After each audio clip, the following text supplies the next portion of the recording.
जिसके आग्रह से वे आप सब लोगों के मुझे दर्शन का लाभ प्राप्त हुआ, ऐसे पूज्य स्वामी नित्यानंद जी है, सभी संत वृंद, माताओं बहनों, भक्तों, हरिद्वार परम पवित्र नगरी और इस तीर्थ नगरी के बारे में हम सब लोग बार बार चर्चा करते हैं और चर्चा में कहते क्या है कि पूरे विश्व के पाप करके आओ और तीर्थ में डाल दो स्वाहा।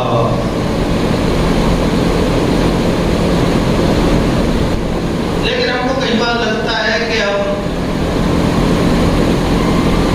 अगली बात भूल जाते हैं। अगर हमका तीर्थ में पाप हुआ तो कहां स्वाहा होगा?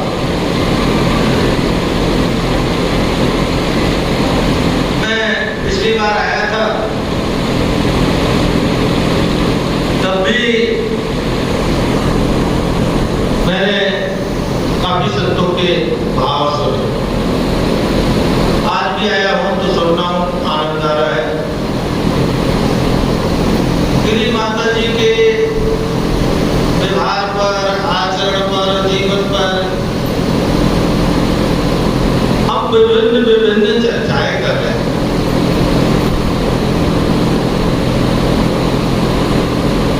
तो ये चर्चाओं का जो उद्देश्य है, हम माता जी के जीवन से क्या सीख सकते हैं। वास्तव में सन्यासी का जीवन है भय मुक्त होता है, लेकिन देखने में क्या आता है, प्रैक्टिकल में सन्यासी सर्वाधिक भययुक्त है।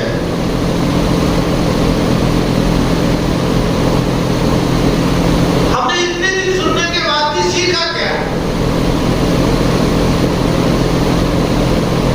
हम देखते हैं कि माता जी के बारे में चर्चा होती, बहुत स्वाध्याय करती और कराती।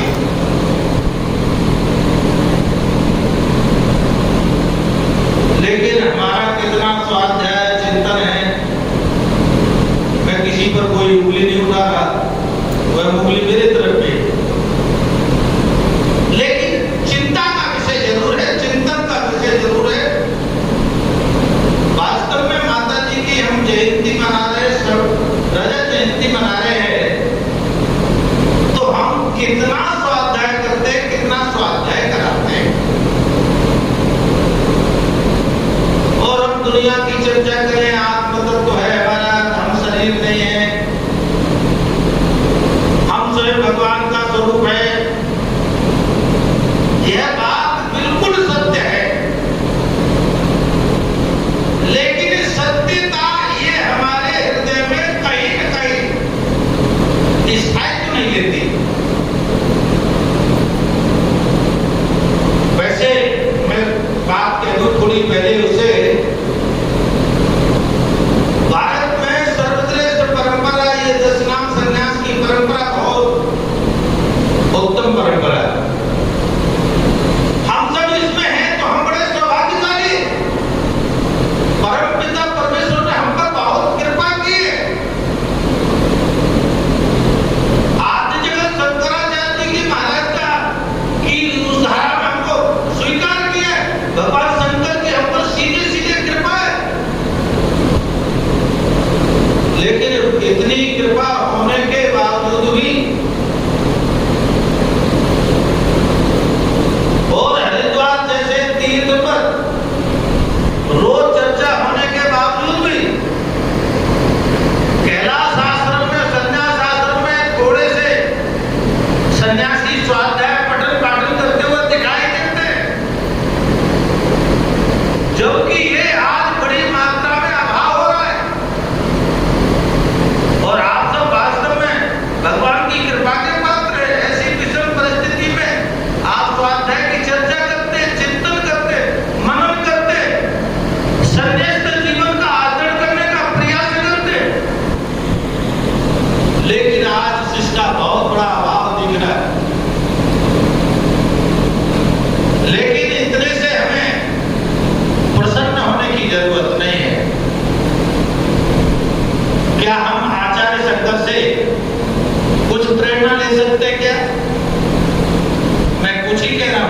जैसा हमें से कोई बन नहीं सकते।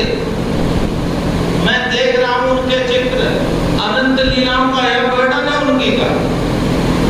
अल्प आयु में उन्होंने पूरे विश्व में सनातन की ध्वजा को प्रतिष्ठापित किया, और कोई तलवार के बल पर नहीं, कोई भय के बल पर नहीं, केवल ज्ञान के बल पर कि ये सनातन परंपरा पूरे विश्व में सर्वश्रेष्ठ है, ये स्थापित किया।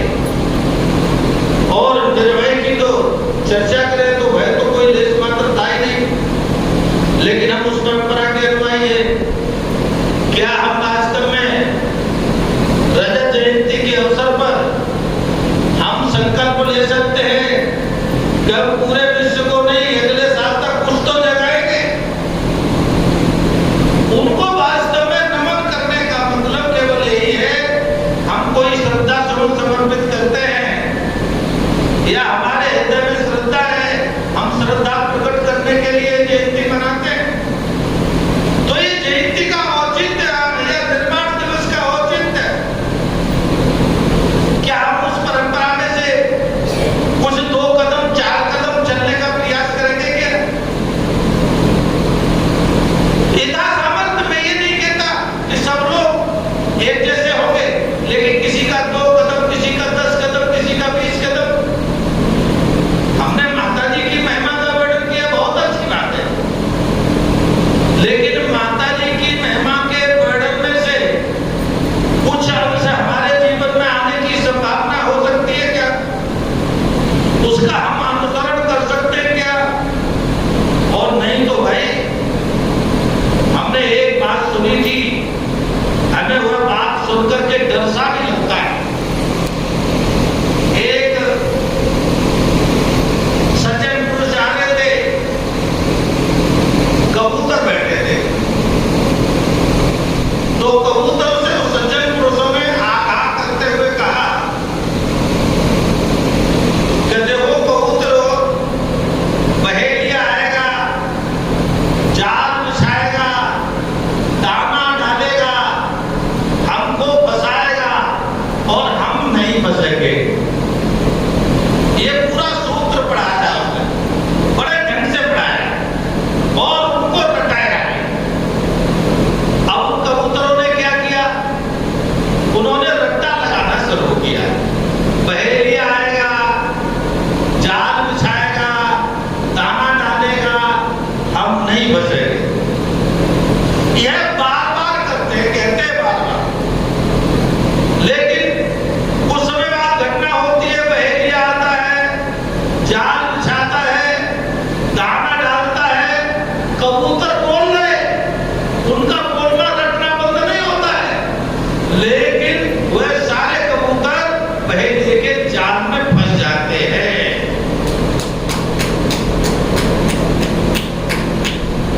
मैं ये बात सुनकर के अपने मन को बड़ा कष्ट में महसूस करता हूं। हमारे सनातन संस्कृति की ये स्थिति हो रही है,